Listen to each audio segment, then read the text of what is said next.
こんにちは、自然を加工チャンネルのくにこです。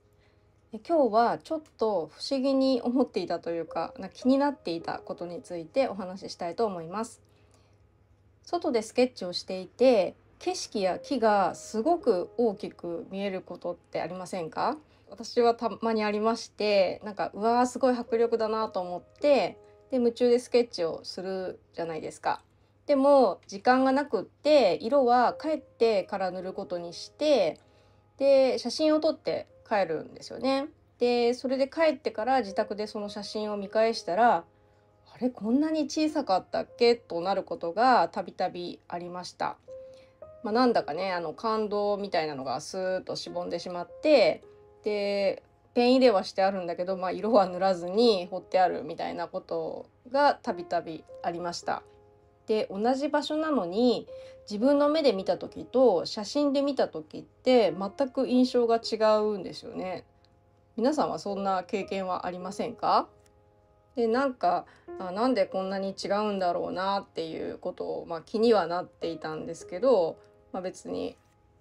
こんなもんかっていうことでねずっと調べたりもしずにここまで来たんですけど、先日ちょっとカメラに詳しい友達と喋っていて、その時に聞いて、でまた自分でもちょっと調べてみたんですけど、人間の目ってカメラとは全然違う仕組みで世界を切り取っているっていうことがね、見ているっていうことが分かったんです。で人間の目は明るいところと暗いところを両方一度に見られたり、大事なものは大きく見えたり、で見えてないところも脳が勝手に情報を補ってくれるということなんですね。でつまりね、ただ目は映してるわけじゃなくって、脳に入れて感じてるっていうことなんですよね。で私たちは見たものをねそのまま見てるんじゃなくって、脳がこう見えるはずだっていう風に再構築して感動として受け取っているってことなんですよ。一方でカメラにはやっぱり限界があって、例えば晴れた日の景色を撮ろうとして空に露出を合わせると、空は綺麗に撮れるけど木陰などの影はね真っ暗とか、あとせっかくの木陰のねディテールが全部潰れてしまって何が映っているのかもわからないっていうことがあります。逆に暗い場所に合わせると、今度は空が真っ白に飛んでしまう。でこれはカメラが映せる明るさの幅が人間の目よりずっと狭いせいなんだそうです。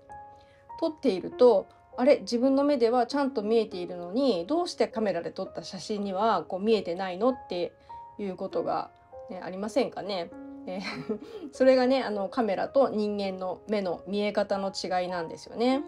だから私はスケッチってすごく面白いなって思うんですよ。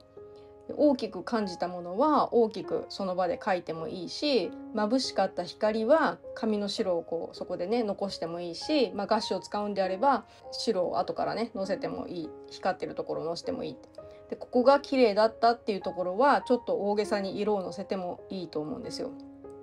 で目で感じた風景をそのまま形に表現できるってことですね。それがスケッチの大きな魅力だと思います。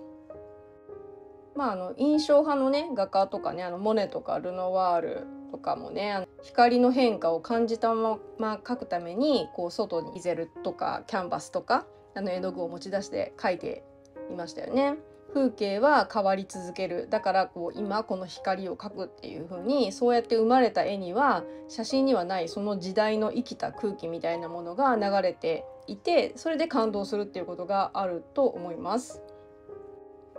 でも写真もスケッチもね、どちらもね素晴らしい記録の方法だと思うんですよ。で見たままではなくって、あなたが感じたままを描けるのがスケッチなんですよね。で人間の目とそのスケッチがすごいっていうところは、カメラとは違ってその人だけの世界の見え方を表現できることだと思います。カメラでも世界のねどの部分を切り取って写すかでその人の世界観を表現することはできるんですけど、脳の中で再構築した世界を表現することはやっぱりスケッチとか絵画とかにしかできないなっていうふうに思っています。はい、今回は以上になります。このチャンネルでは自然の中でねスケッチしたりする観察をする楽しさや気づきを動画でお届けするようにしています。今回のお話で自分もやってみようかなっていう風に思えたら、ぜひチャンネル登録やコメントをしてもらえると嬉しいです。それではまた次の動画でお会いしましょう。さよなら。